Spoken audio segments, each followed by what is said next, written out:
اللہ کے پیارے نے فرمایا جب گرمی سخت ہو جائے تو نماز کو جو تاخیر سے پڑھو، تھوڑی دیر سے پڑھو، جب سورج کی تپش کم ہو جائے. مثال کے طور پر جیسے کلندر میں 12:30 بجے اذان دیا ہوا، اب 12:30 بجے کا ٹائم دیا، 12:30 بجے میں سورج جو ہوتا ہے، سورج جو ہے ہمارے سب کے بیچوں بیچ ایک دم ہوتا ہے، ایک دم بیچوں بیچ ہو جاتا ہے، اور اس وقت جو سورج کی تپش بڑھ جاتی ہے. تو ایسے وقت میں نماز پڑھنے سے منع کیا گیا. اب 12:30 بجے ٹائم دیا، 12:45 پہ اذان دیں، 1 بجے اذان دیں، کوئی حرج کی بات نہیں. جب تپش بڑھ جائے، گرمی کی شدت زیادہ ہو جائے تو نماز کو تاخیر سے پڑھو. اس لیے کہ اللہ کے پیارے نے فرمایا فَإِنَّ شِدَّةَ الْحَرِّ مِنْ فِيهِ جَهَنَّمَ، اس لیے کہ گرمی کی شدت جہنم کے سانس لینے کی وجہ سے ہوتی ہے. اس کے بعد اللہ نے فرمایا اشتكت النار إلى ربها، جہنم نے اپنے رب سے شکایت کی، کہا کہ اے اللہ اکل ہماری ماذا، میں اتنی گرم ہوں، میرے اندر اتنی زیادہ گرمی ہے کہ اے اللہ میرا 5 حصہ کو کھایا جا رہا ہے. تو اللہ نے جہنم کو سانس لینے کی اجازت دی. اس کا مطلب کہ جہنم ایک جگہ کا نام نہیں ہے، جہنم کے اندر بھی سینسر، جہنم بھی سانس لیتی ہے، جہنم بھی بات کرتی ہے.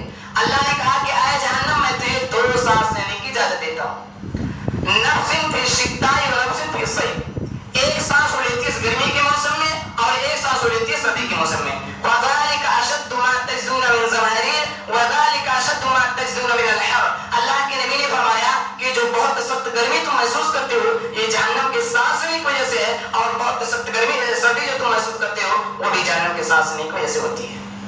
تو ہمارا عقیدہ یہ بالکل بخاری مسلم کی صحیح حدیث ہے، ہمارا عقیدہ ہے، ہمارا ایمان ہے کہ گرمی کی شدت جہنم کے سانس لینے کی وجہ سے ہوتی ہے.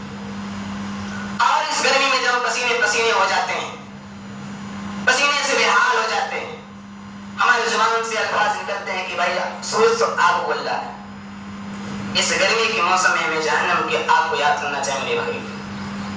اللہ نے فرمایا قرآن کی 29ویں پارے میں، قرآن کی 30ویں پارے میں وَإِذَا جَاءَتِ الطَّامَّةُ الْكُبْرَى يَوْمَ يَتَذَكَّرُ الْإِنسَانُ مَا سَعَىٰ وَبُرِّزَتِ الْجَحِيمُ لِمَن يَرَىٰ، میں بندو یاد کو جب قیامت آئے گی، جس دن انسان یاد کرے گا اسے دنیا میں کیا کیا کرتوت کیے ہیں. وَبُرِّزَتِ الْجَحِيمُ لِمَن يَرَىٰ، وہ بڑھتی ہوئی جہنم کی آگ لوگوں کے سامنے لائی جائے گی. وَأَمَّا مَن طَغَىٰ وَآثَرَ الْحَيَاةَ الدُّنْيَا، جسے دنیا میں اپنی منمانی کی ہوگی، جسے اللہ کے قانون سے بغاوت کی ہوگی. وَإِنَّ الْجَحِيمَ هِيَ الْمَأْوَىٰ، اس کا ٹھکانہ وہ بڑھتی ہوئی جہنم کی آگ ہوگی.